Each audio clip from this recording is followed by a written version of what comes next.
Este é um vídeo do 7º ano do Ensino Fundamental, do volume 4 do conteúdo de arte.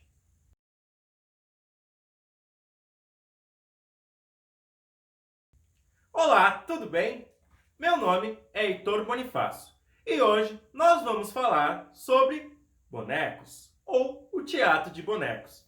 Mas antes, você gosta de assistir desenhos pela manhã? Ou algum tipo de animação? Você nunca se perguntou de onde vêm essas animações? Da onde vem a ideia de desenhar ou de usar bonecos para poder criar cenas? É isso que a gente vai descobrir hoje. Nesta aula, nós vamos conhecer o teatro de bonecos e o teatro de sombras, como algumas das inúmeras possibilidades de representação que fazem parte das artes cênicas. A arte de expressar-se por meio de bonecos é uma prática milenar. Estudaremos como o teatro, de formas animadas, incorpora essa e outras formas passíveis de animação com objetos.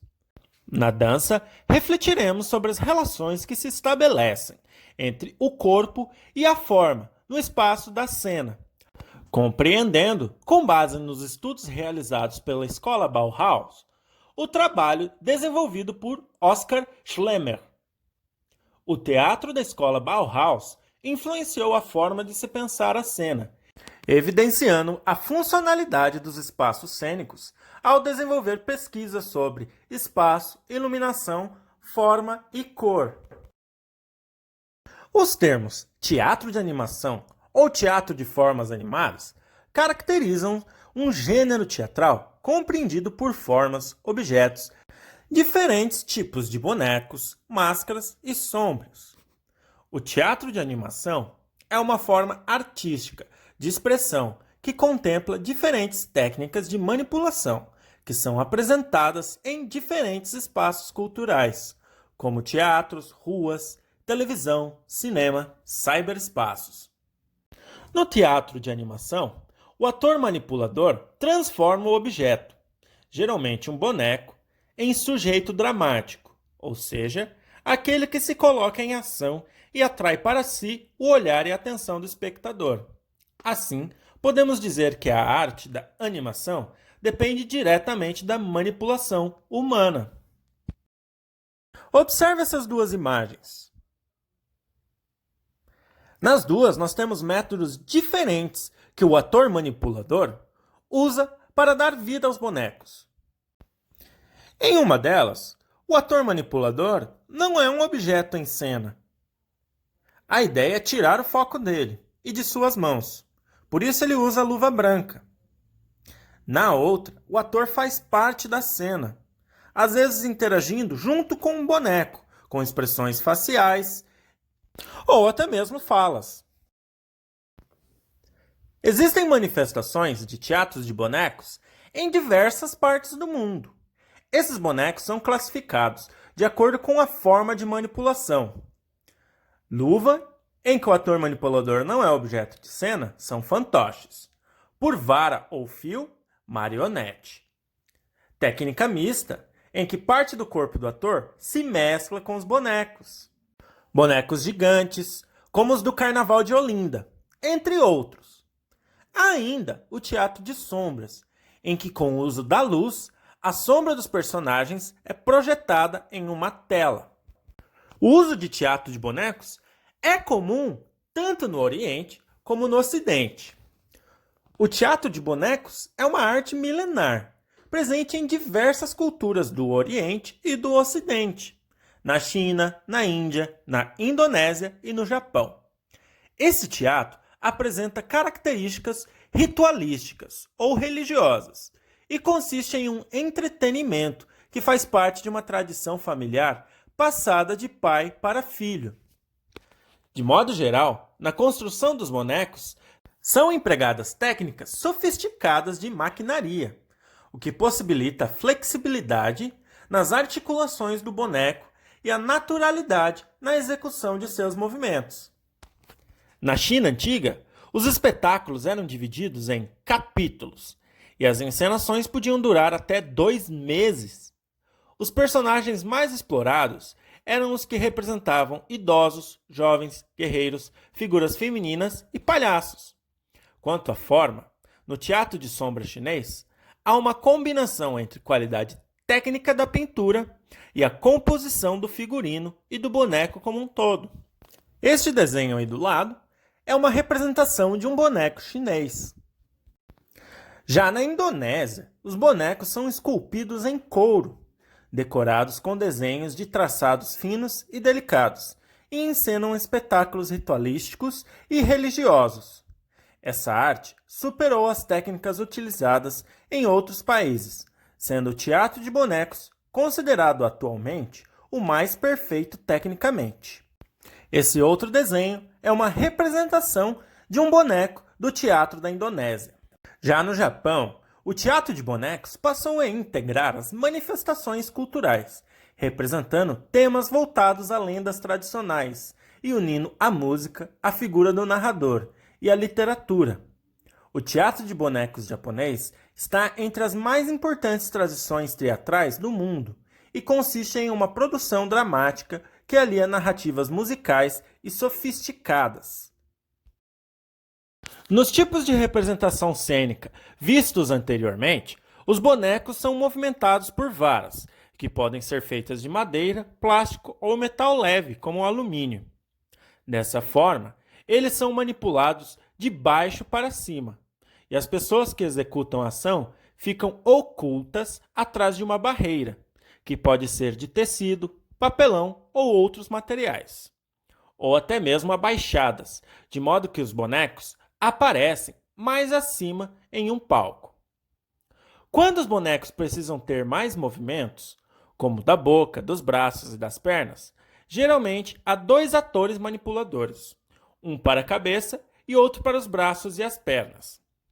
Há ainda os bonecos que são movimentados de cima para baixo, por meio de fios manipulados por um ator manipulador, também chamado de bonequeiro.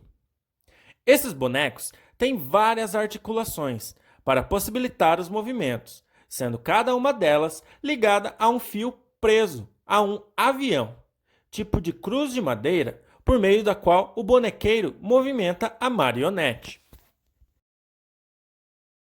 O teatro de sombras surgiu na China antiga e encantou o povo desde então. Nessa forma teatral, as sombras dos personagens, bonecos, recortes ou humanos, são projetadas de maneira bi- ou tridimensional.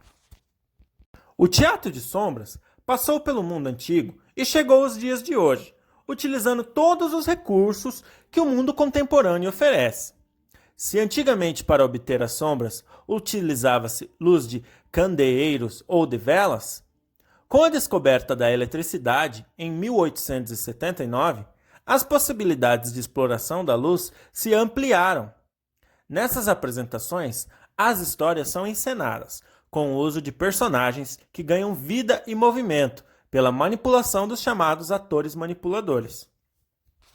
Uma das formas mais conhecidas que faz parte das brincadeiras infantis é a projeção das sombras das mãos, mas há também a encenação que é feita com recortes, em que cada personagem é recortado e colado em uma vara, que é movimentada por atores manipuladores. Esses artistas se escondem detrás de uma mesa ou balcão, de maneira que o público vê apenas as sombras dos recortes projetadas, em parede ou em uma tela. Parece muito incrível que uma escola de arte, criada na Alemanha da década de 20 do século 20, seja tão influente até os dias de hoje. Mas a escola Bauhaus criou muitas das coisas que nós utilizamos no dia a dia, e principalmente a ideia de interação entre várias artes. A arte é uma forma de expressão humana que não impõe limites à criação. Cabe ao artista, portanto, usar seus conhecimentos e sua imaginação. Assim fez a escola Bauhaus, unindo a formação artesanal à artística. Essa escola surgiu na Alemanha, com o intuito de fundir diferentes linguagens da arte e suas possibilidades do fazer artesanal. Teve grande influência na produção artística e até mesmo industrial do século XX, destacando-se nas áreas da arquitetura, da pintura e da escultura. Já no campo do teatro e da dança, contribuiu para a formação de um novo conceito para o campo artístico, especialmente pelo trabalho do artista Oskar Schlemmer, pintor, escultor, coreógrafo e designer. Inclusive, o design gráfico, como conhecemos hoje, e o design de produto foram criados na escola de Bauhaus. Em 1922, Schlemmer criou um espetáculo cênico totalmente abstrato, denominado de balé triádico, tornando-se pioneiro dessa estética na área da dança. Com esse trabalho, Schlemmer instigou os profissionais da arte a discutir sobre alguns dos conceitos pré-determinados existentes a respeito da dança. Nesse espetáculo, os dançarinos se assemelhavam às marionetes, em razão da forma como locomoviam-se pelo espaço cênico.